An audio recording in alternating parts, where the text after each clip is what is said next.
Okay, this is take 2 of 106, letter D, part 2. Okay, so we did all this, I think, on the last video, and we got to here, and we ended up getting x equals 3 for one of our roots, but then we ended up with this cubic. So we took the coefficients of the cubic, and we're going to pare it down some more. So we tried 1 and -1. Well, that didn't work out.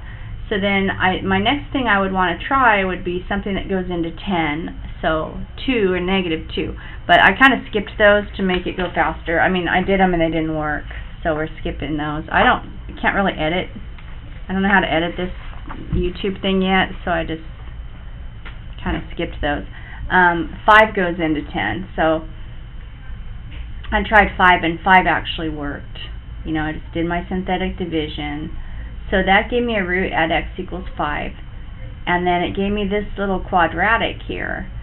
And then the little quadratic, we're just going to add 2 to both sides, and then that gave us x squared equals 2. Then you got to square root both sides, and you get the plus or minus. And so the 3, we got the 3 from earlier. When we went from a quartic to a cubic, we got the 3. And then when we went from a cubic to a quadratic, we got the 5. And then from the quadratic, we got these 2. Just notice, and so this is the answer. These are the 4 roots for letter D. Just notice that these came in pairs, because I didn't say anything about that earlier, but roots come in conjugate pairs.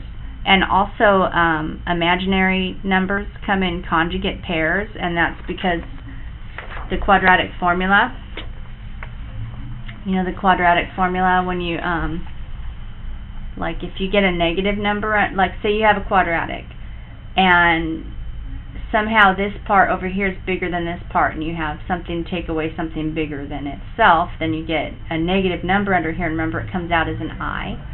Well, I's, like this kind of I, they come in pairs, they come in conjugate pairs, because you have this plus or minus thing right here.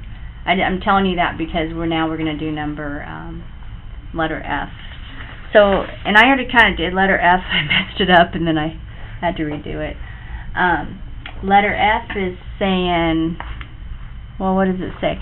It says write the simplest polynomial function with zeros at 2 minus 3i and at root 7. Well, if there's a 2 minus 3i, I know there's also a 2 plus 3i, because that I must have come out of the quadratic formula. Okay, and there's plus or minus thing.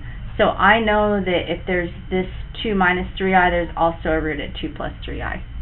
Okay, and likewise, if there's a root 7, there's a negative root 7. So they're being a little bit sneaky. They gave me these 2 roots as though there are only 2 roots, but there's more. Okay, because this one can't exist without its conjugate, the plusy one. You got the minusy one and the plusy one. Same thing with this one. So there's actually 4 roots, so I expect the polynomial to be a quartic. So now what? So if you remember, I know that's all the work right there. If you remember, I don't know, back when life was easy, remember we'd do a little diamond problem, and we'd say, oh, it has to multiply to make, I don't know, -15, and it has to add to make 2. And we'd say, oh, what is that? Oh, well, that would be 5 and -3, right? And then we go like this. Well, so this must be x plus 5 and x minus 3, and then we say, oh, so the answer must be x equals -5 and x equals 3, right? Like we do stuff like that all the time, right? Yeah. So, so to go backwards, if I wanted to find the polynomial that has these as its zeros, the first step up, or the step backwards I would take, is I would put x minus whatever my answer is in parentheses. And then if I wanted to see what the original polynomial was, I could just like FOIL this out or put it in the area model, and I think I would get x squared, and I'd probably get, I could look right here, well, x squared, and I'd get 2x, and I think I'd get minus 15, right? Okay, so I just went backwards. So that's what they want you to do over here, but this is going to be way harder because you have all these 4 answers. So you start with your answers, and then you go x minus whatever the answers are, and then you FOIL them out or multiply them out, and you find out what the polynomial was. That's what we're going to do right now, but we're doing it with these numbers.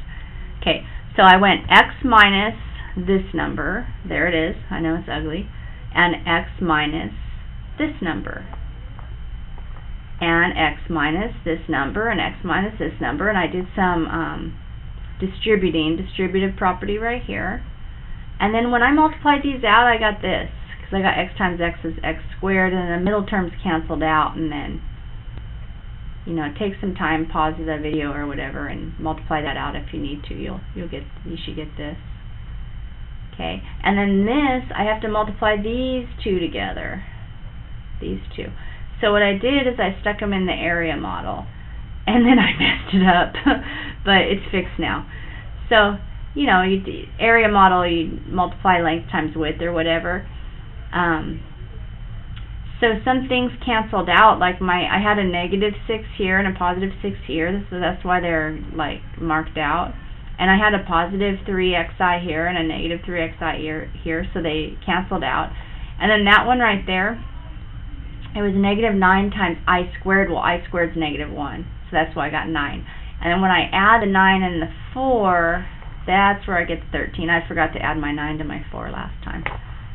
Okay, so now where are we? What are we doing?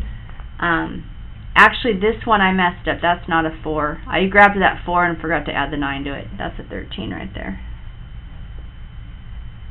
These things get messy. Okay, so now I have to multiply this thing times this thing. If you want to FOIL it out, that's fine, or I just put it in another area model. So that times that makes that, that times that makes that, did all this work, multiplied it all out, and then I combined the like terms, these two together, ended up making that number, ended up making that. Okay, you can check it out. And anyway, this is the answer right here.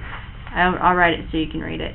X to the 4th minus 4x cubed plus 6x squared plus 28x minus 91. That's the answer to letter F. The rest of them you're going to have to look in your book. You can look at the examples, and I think you could probably figure them out.